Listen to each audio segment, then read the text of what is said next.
നമസ്കാരം. ഈ സംഭവം ഇന്ന് മഹാരാഷ്ട്രയിൽ ഉച്ചയ്ക്ക് 2:20 നടന്നതാണ്. CCTV ക്യാമറയിൽ ഡേറ്റും ടൈമും വ്യക്തമാണ്. എത്ര ശ്രമിച്ചിട്ടും ഇലക്ട്രിക് സ്കൂട്ടർ ഏതാണെന്ന് മനസ്സിലാക്കാൻ സാധിക്കുന്നില്ല. ഒക്കിനാവയാണെന്ന് പറയപ്പെടുന്നുണ്ടെങ്കിലും ഒരു തെളിവുമില്ലാതെ നമുക്ക് വീഡിയോയിൽ ഉറപ്പിച്ച് പറയാനും സാധിക്കില്ലല്ലോ. നമ്മുടെ അറിവിൽ ഇത് ഈ ആഴ്ചത്തെ രണ്ടാമത്തെ സംഭവമാണ്.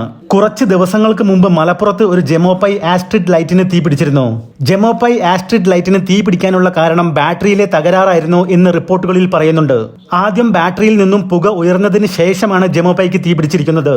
മഹാരാഷ്ട്രയിൽ ഇന്ന് നടന്ന ഈ ഒരു സംഭവം കണ്ടിട്ടും അതേപോലെ തന്നെയാണ് തോന്നുന്നത്. എന്തായാലും കമ്പനിയുടെ ഭാഗത്തു നിന്നുമുള്ള റിപ്പോർട്ടുകൾ വരാതെ ഒന്നും തന്നെ പറയാൻ സാധിക്കില്ല.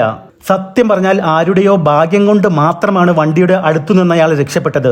ആ ഒരു വ്യക്തി വണ്ടിയുടെ അടുത്തു നിന്നും മാറിയ ഉടനെ തന്നെയാണ് ബാറ്ററി പൊട്ടിത്തെറിച്ചത്. ബാറ്ററിയുടെ സേഫ്റ്റിയുടെ കാര്യത്തിൽ അധികൃതർ കർശനമായ നടപടി എടുക്കേണ്ട സമയം അതിക്രമിച്ചു കഴിഞ്ഞിരിക്കുന്നു. ബാറ്ററി സേഫ്റ്റി മാനദണ്ഡങ്ങൾ പാലിക്കാത്ത കമ്പനികൾക്ക് ഫൈൻ അല്ല നൽകേണ്ടത്. ഇനി ഒരിക്കലും അവരെ രാജ്യത്ത് അവരുടെ വാഹനങ്ങൾ വിൽപ്പന നടത്താൻ സമ്മതിക്കരുത്. കമ്പനി എന്നേക്കുമായി പൂട്ടിക്കുകയാണ് വേണ്ടത്. പക്ഷെ ആരോട് പറയാൻ, ആര് കേൾക്കാൻ? ഇത് ഇനിയും തുടരും. ഇത്തരത്തിൽ മനുഷ്യന്റെ ജീവൻ നഷ്ടപ്പെട്ടാൽ പോലും പുല്ല് വിലയാണ് ഈ നാട്ടിൽ.